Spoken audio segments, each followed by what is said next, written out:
morning. Today's topic is the Great Depression. It's a quick recap of the cause of the Great Depression and a little bit into the impact prior to 1932 when Franklin Roosevelt was elected president. Just to reiterate and recap our causes of the Great Depression, always be mindful the Great Depression was about a decade from 1929 to 1939 to the beginning of the Second World War. And it deals with, the financial crisis that developed in the 1920s. During the 1920s, times were good in the United States, and the economy was booming. People were going out and spending money on buying items, cars, clothing, products from the Sears catalog, and people were enjoying this time period. But at the same time, banks were making risky loans and investments during this time period, and it finally led to this financial crisis that culminated with the stock market crashing in 1929 when investors lost millions of dollars. And that led to banks failing because banks could not recoup their money they had loaned out to investors. And as people were losing their jobs, people began to run to the banks to ask for that money. But also at that time, there was a concentration, there was an unequal distribution of wealth where the people who had all the money, were in the hands of a few people, whereas most people who were working for an hourly wage were not able to buy all the items they were producing. Their wages didn't go up over the course of the decade, and that led to this underconsumption where many consumers began to use credit rather than cash to buy goods as cars and radios. And eventually they began to accumulate a lot of debt, and people began to stop buying these new products. And it led to factories having a surplus of items and eventually letting go of the workers since there was no one buying their items, and subsequently closing down, and those workers losing, and all the workers losing their jobs.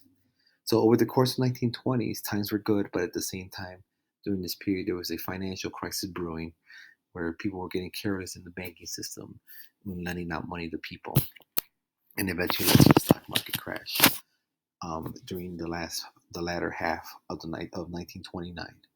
On September 3rd, 1929, the Dow Jones stock market reached an all-time high at 381. Times were great. No one could imagine, the majority of people didn't imagine this crisis occurring. And eventually in October the 23rd to 24th, and culminating on the 29th, the stock market began to plunge in huge amounts. And by November 13th, the Dow Jones fell 381 points, from 381 points to 198.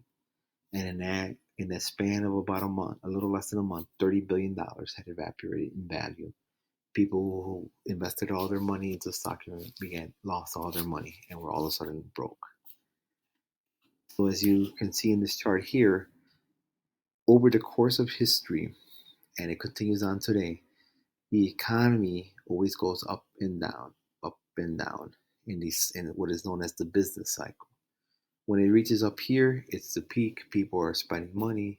Banks are loaning money to people who might not normally qualify during other times.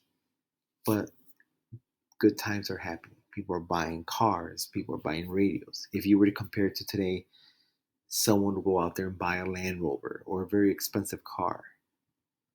But as we see here, there's going to be times where you have recession, or in this case, in the 1930s, a depression where people lose their jobs, people begin to spend their savings if they have any, people begin to not be able to pay what they owe, credit cards or debt. And then when you hit the bottom here, you tend to have loss of homes and property or other properties. The divorce rate tends to be high, because families end up fighting over finances and all that. And homelessness may occur in all those items. So the stock market crash did have a huge effect on our society in the United States. If you look at it, factories began to close down, such as Ford, their factory closed in Detroit and 75,000 people were lost. The big effect with that is that, 75,000 people won't have money to go spend at the local restaurant or the diner or go to the store and buy items or go out to the movie theater or anything where people who are working in those jobs depend on those customers. And eventually most workers didn't have, in those times there was no such thing as unemployment insurance or government assistance like we have today. Even today with this coronavirus, many of these people who have lost their jobs are able to get government assistance, or the government is sending them checks in the next couple of weeks to help them pay the bills while they hope that this virus passes through and they're able to get money to get back to work. And no one could afford to buy food or clothes back during the Great Depression, 1929. And anyone who had wealth, who had wealth wanted to liquidate their assets. They wanted to get rid of everything because they needed to have cash on hand. The problem with this depression is that since banks loaned out money and everything was lost in the stock market to investors, banks had no money to give back to people, and all these banks failed, and it led to people losing their life savings if they had them in banks. And you'll see that even after the Great Depression, many people who grew up in that time period did not have faith in banks and would actually end up having their money hidden under the mattress, as they say, or in a sock, because they had no trust for the banks. And you'll see in the next lesson what the banks try to do to bring back those customers. But just so you know, the Great Depression was not a problem just in the United States. It was a worldwide depression. The world was feeling this depression. In Germany and Italy, there was no high unemployment. People were struggling, and it was one of the reasons why people in Germany turned and began to favor Nazism, Hitler, and this dream of bringing Germany back to greatness by providing jobs, or Italy as well. People were desperate; they had no jobs, and along came these leaders who promised to bring them jobs and bring them some kind of prosperity. And not everyone, but huge amounts of people ended up supporting these type of people. By 1931, the depression had hit everyone. No money, no jobs. In 1931, for example, New York had 15,000 homeless. The unemployment rate was 25% in the United States. And people who had lost their homes began to go to public parks and spaces to build these Hoovervilles, these shanty towns made of cardboard and tar paper, and they blamed it on President Hoover. Herbert Hoover, was he president during this time? He took over the presidency in 1929, 8 months before the crash, and he didn't believe that government should lead the way to end the economic depression. And instead, he wanted to rely on private measures to solve it. In comparison to what is happening today with this coronavirus, you have seen the United States government take action in providing funding, emergency funding to the hospitals and the areas who are in need, as well as providing money, direct payments to Americans, which will be coming in April. The attitude in terms of how to respond to economic crisis has changed tremendously. So during the 1929, 1930, 1931, there was a response, but it was very late. Conservatives thought the government should leave the economy alone. Those tended to be the Republicans like Hoover. They believed the economy would eventually stabilize itself, because they had done so in prior past. But unlike in the past, this was a economic crash that had never occurred. How profoundly it hit the United States had never occurred.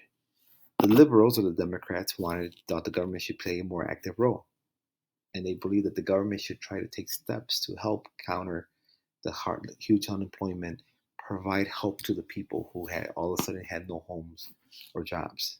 And the radicals were those for socialism, who felt communism was the best way. And communism was becoming very popular during this time because communist countries did not suffer as much as the democracies in the West, in Europe, and the United States with this.